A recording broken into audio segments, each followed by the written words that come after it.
Omo, fear who? Fear women, oh. Specifically the ones that cry the loudest at the funeral.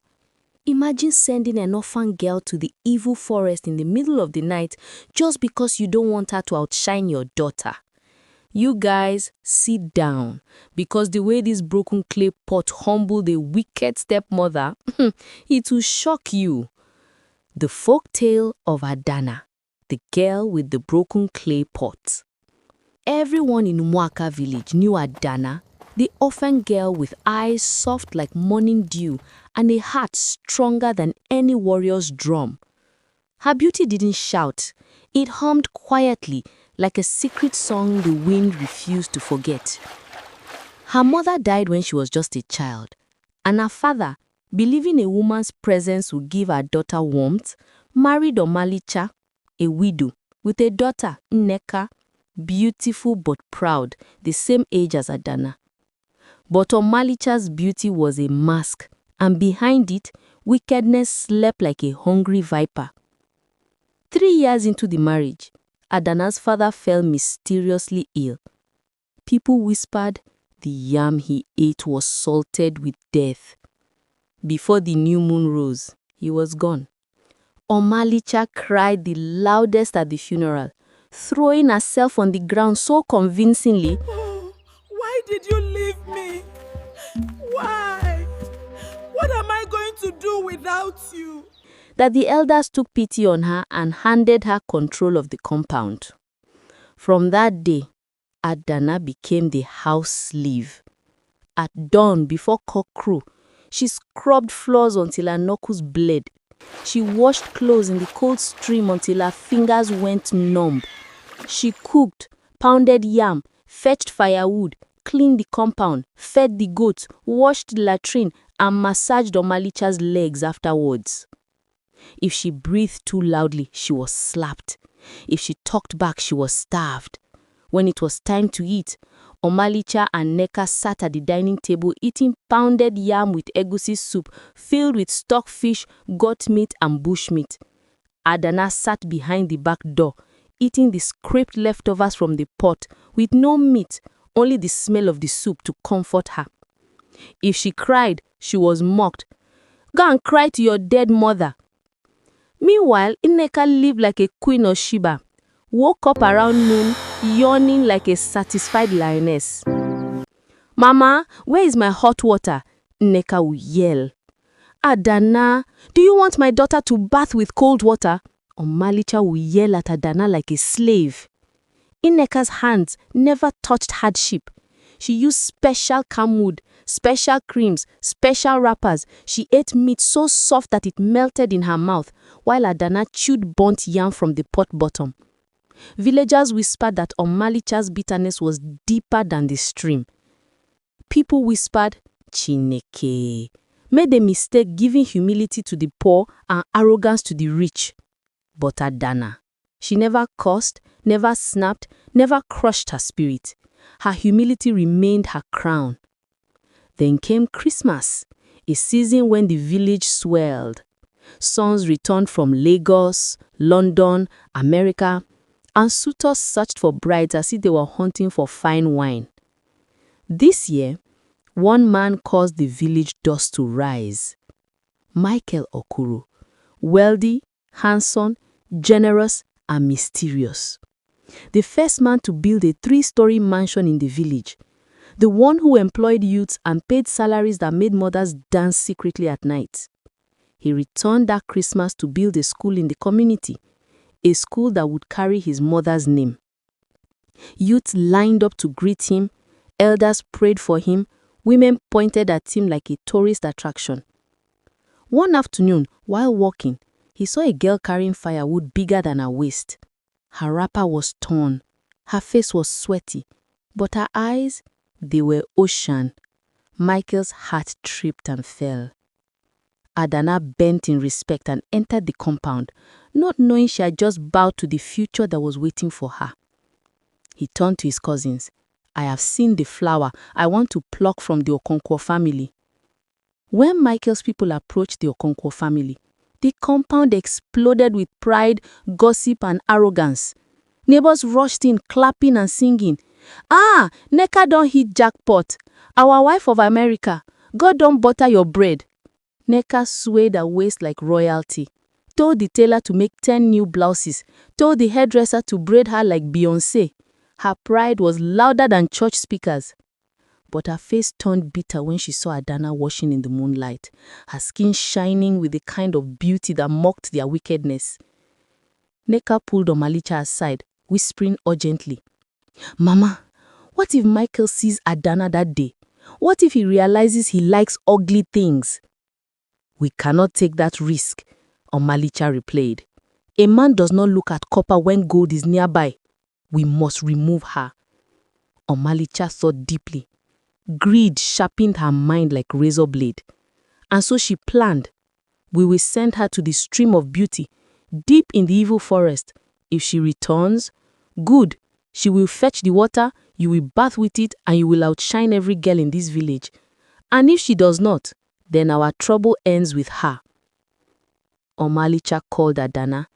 She handed her an old heavy clay pot, an antique from their forefathers. "Adanna, my daughter needs special water to bath for her husband. The water from the village stream is too common. Go to the Ayocha stream inside the evil forest. It is said that water there makes a woman shine like the moon." Adanna froze. "Mama, Ayocha is in the heart of the evil forest. It is night time. The elders say spirits walk there after dark. Mama, please, let me go in the morning." Pash! A slap landed on Adanna's face. Omalicha slapped her so hard the moon shook. She hissed, "Listen to me. If you come back without this water, don't enter this compound. And if you break this pot," Omalicha leaned in, her eyes demonic, "you better just die in that forest, because if you break it, I will kill you myself." She followed behind to make sure Adanna entered the darkness. Deep in the forest, beneath tall trees whispering old stories, Adanna reached the stream. She filled the pot, lifted it, but her weak arms failed her. Crack! The pot shattered. Adanna froze. She fell to her knees weeping, her tears mixing with the stream. Her life was over. She could not go back. "Mama, why did you leave me? Why can't anyone love me?" She curled up on the wet ground, waiting for the wild animals or evil spirits to take her, and she began to sing.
Then the wind changed, the leaves stood still, and from the mist, her mother's spirit emerged.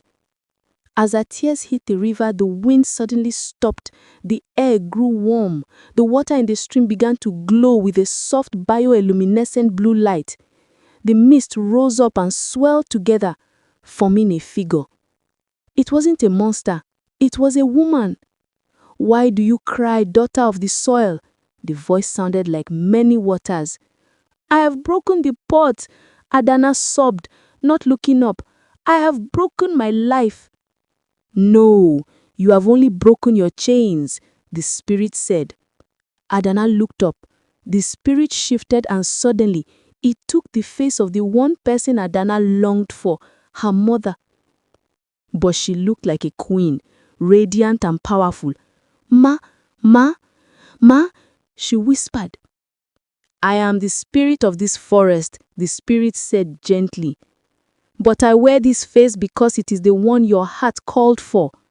I have watched you, Adanna. I watched you give your last piece of yam to the beggar. I watched you tend to the sick when no one was looking. You watered this earth with your kindness. Now the earth returns the harvest. The spirit waved a hand over the broken shards. They didn't glue back together. Instead, they began to melt and reform. The brown clay turned to solid gold. The water that spilled on the ground turned into precious stones, rubies and emeralds. Go home. Tonight, your destiny changes. But remember, silence is the best answer to a fool. Adanna walked back. It was morning now. The Okonkwo family was full. Canopies were set up. Michael and his wealthy family were seated. Omalicha and Nneka were dressed in expensive George wrappers waiting to be called out. Omalicha saw Adanna entering the gate with the pot. She flows. She is alive. She rushed to block her at the side of the house. You witch, you returned. Did you break the pot? Adanna didn't speak. She just lowered the pot. It wasn't old clay anymore. It was gleaming gold. Omalicha gasped, greed instantly replacing anger. She tried to snatch it. Give it to me. Just then, the MC called out, and now, may the bride step forward. Nneka danced out waving a handkerchief, smiling at Michael. Michael stood up. He was confused. He looked at his kinsman. He stood up. I am sorry, Michael said, the music stopping abruptly. The crowd gasped. Omalicha fainted. Nneka stood frozen. The lady I saw, Michael continued, looking around, had a spirit of kindness. She is... His eyes locked on the side of the compound where Adanna was standing, the golden pot glowing in her hands. The morning sun hit her, and the beauty water she had carried seemed to have blessed her already. She looked ethereal. Michael walked past Nneka. He walked past the fainting Omalicha. He walked straight to Adanna. This is the flower I came to pluck, he said, taking her hand. The shame that covered Omalicha and Nneka was heavy. The villagers began to whisper, then shout, recalling how they treated the orphan. The elders of the village, seeing the golden pot and hearing Adanna's story, realized the gods were involved. They banished Omalicha for the poisoning of her husband, which was revealed by the village priests who sensed the dark energy. Adanna didn't just marry Michael. She went to school, started her own business, and became a queen in her own right. And as for the golden pot, it sits in her living room in America, a reminder that what is meant to break you can be the very thing that makes you whole. What a ride! From broken pots to breaking generational curses. Adanna said plot twist and changed her whole life. If you loved this story, help me grow this community by subscribing to African Tales by B, hitting the like button, and dropping a comment below because I want to hear your thoughts. And please, share this video so more people can enjoy African folk tales with a twist. Thank you for watching, and I'll see you in the next story.